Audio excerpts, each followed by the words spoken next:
Nagngitian at nagbeso sina Pangulong Bongbong Marcos at Vice President Sara Duterte sa graduation ceremony sa Philippine National Police Academy sa Silang Cavite. Namataan din sila nag-uusap at magkatabi habang pinaparangalan at kinakamayan ng mga graduate ng PNPA Layag Diwa Class of 2024. Do as much good as often to as many without expecting any reward in return, because service itself is our reward.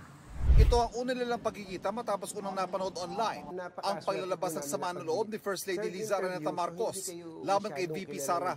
Matagal ang espekulasyon na sa ilang pagkakataon nakunan sa kamera, sadyang hindi pinapansin ang unang ginang ang Vice Presidente. Sa panayam sa vlog ni Anthony Taberna, kinumpirma ng First Lady na sinadya na ito. Tulad nung paalis sila ni Pangulong Bongbong Marcos pa Vietnam, para raw ito iparamdam kay VP Sara ang kanyang disgusto sa pagtawa ng Vice sa pagtawag ng amang si dating Pangulong Rodrigo Duterte sa Pangulo na bangag.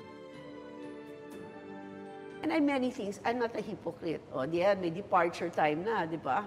So, nandito ko. Normally, nag-usap kami. So, ayoko. Tapos, sabi ni, somebody went to me, uy, ang ganda mo today. Hindi, mukha akong bangag. Gumano ko.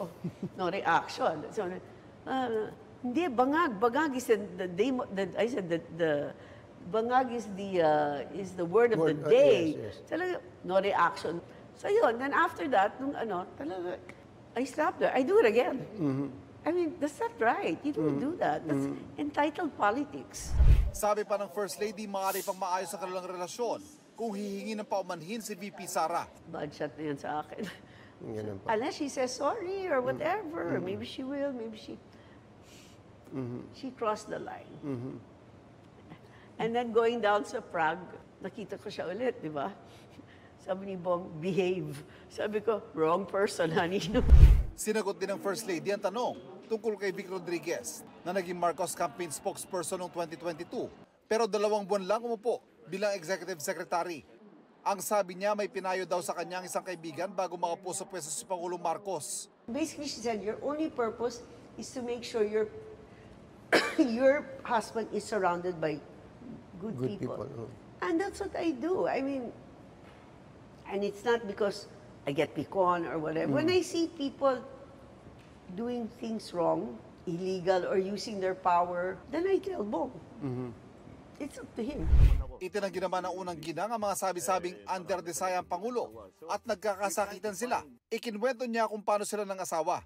Parang we'll disagree to disagree. And then we're friends. Eh, nung meron akong, may nagsabi sa akin, sinuntok daw niya ako. Sabi ko, ha?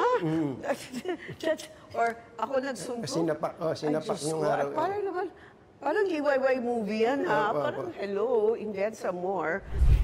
Itinanggi rin ng First Lady ang pag-ugnay sa kanyang kapatid na si Martin Araneta sa smuggling ng sibuyas. My brother and Michael, they're so rich. I mean, they basically bankrolled our election. So if they're doing that there, why would they need the money, di ba? At mensahe niya sa mga nambabatikos. Bring it on, honey.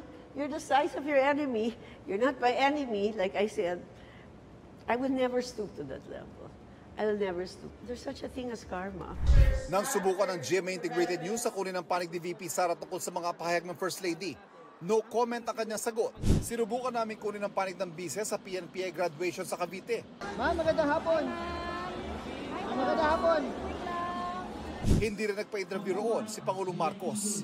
Ayon naman kay Atty. Vic Rodriguez, tingin niya, hindi siya pinatutungkulan ng unang ginang. Hindi raw niya nakita kanyang pangalan sa pahayag na ito. Para sa GMA Integrated News, Ivan Merina ang inyong saksi.